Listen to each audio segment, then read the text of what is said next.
Salam, Bapak Ibu jemaat Tuhan yang dikasihi Tuhan. Apa kabar saudara-saudaraku yang terkasih dalam Tuhan Yesus?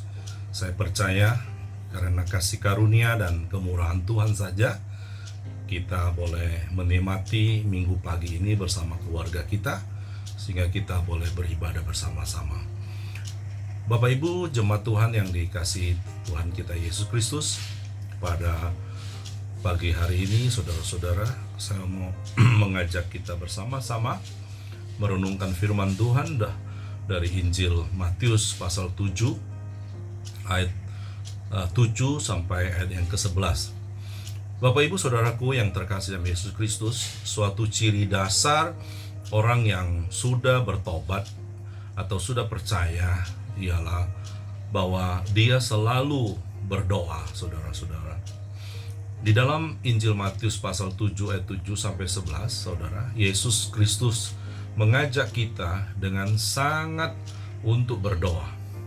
Bagian ini juga, saudara, terdapat juga di dalam Injil Lukas pasal 11 ayat 9 sampai 13. Yang pertama, saudara-saudara, ayat 7, undangan Kristus sendiri.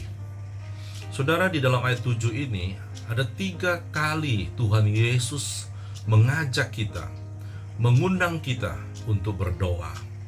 Saudara, dengan 3 kata kerja yang luar biasa. Mintalah, carilah, dan ketuklah.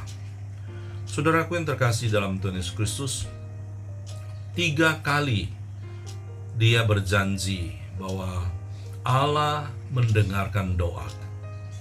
Kepada orang yang minta akan diberi. Nah, siapa yang mencari akan mendapat, dan siapa yang mengetuk untuk dia pintu dibukakan.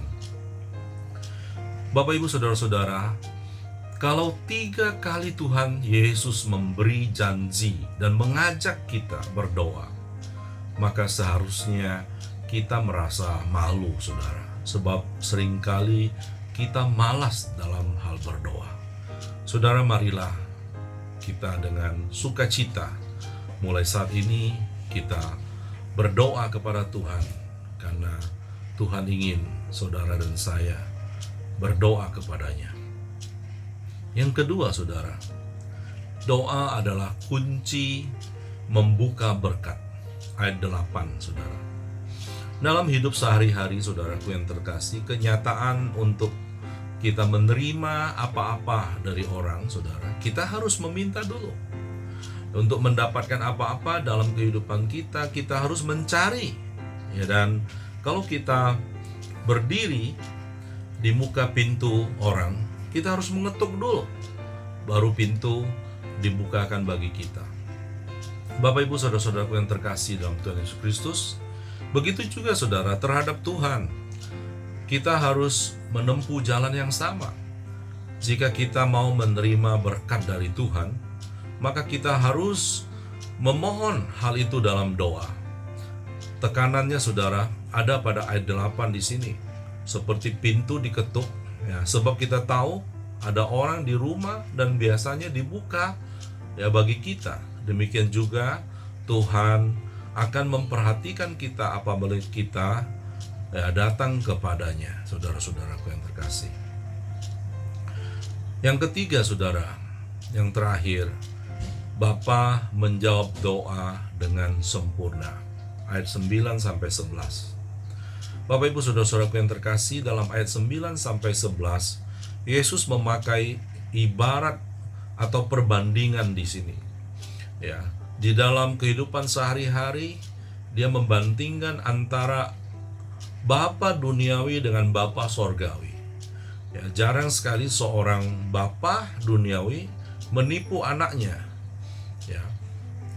Saudara, di dalam ayat 11 ya merupakan kesimpulan di sana. Dikatakan jika manusia yang jahat tahu berbuat baik kepada anak-anaknya, ya, terlebih lagi Allah Bapa di sorga, dia adalah Allah yang suci. Dia adalah Allah yang kasih, Allah yang bijaksana, dan Allah yang sempurna. Dia tidak saja memberi dengan dorongan kasih, tapi dia juga menjawab doa kita dengan kebijaksanaannya yang sempurna. Bapak, Ibu, Saudara-saudara, jikalau seorang bapa duniawi saja ketika anaknya meminta roti, ya, dia tidak kasihkan anaknya batu. Ketika anaknya meminta ikan, dia tidak memberikan anaknya ular, ya. Seorang bapa duniawi yang walaupun mungkin jahat, ya, tetap mengasihi anaknya. Nah, apalagi Bapa kita yang di sorga, saudara. Dia terlebih Allah yang penuh kasih sayang, kemurahan, ya, dan belas kasihan. Ketika saudara mau datang kepadanya dalam doa, percayalah dengan iman, saudara akan menerima jawaban doa. Saudara-saudaraku yang terkasih, ya, sekali lagi saudara, undangan berdoa dari Tuhan Yesus Kristus. Marilah saudara-saudara kita datang dengan penuh sukacita, penuh iman, saudara, karena ya Yesus sendiri mengundang kita untuk berdoa. Dan doa adalah merupakan kunci untuk kita membuka berkat-berkat sorgawi. Terlebih saudara-saudara, Allah berjanji bahwa Bapa di sorga akan menjawab dengan sempurna doa-doa kita. Karena itu saudara-saudara, marilah kita datang di hadapan tata kasih karunia Allah dengan penuh keberanian dan iman, dan marilah kita selalu merendahkan hati dan hidup kita di hadapan Tuhan. Dan sekali lagi, mari kita berdoa. Teruslah berdoa, karena Yesus, ya, sangat suka ketika saudara dan saya mau selalu datang kepadanya dalam doa. Kiranya Bapa di sorga, Tuhan Yesus Kristus dan Allah Roh Kudus memberkati kita semua dari saat ini sampai kedatangan yang kedua kali, bahkan sampai selama-lamanya. Amin. Shalom. Tuhan Yesus memberkati.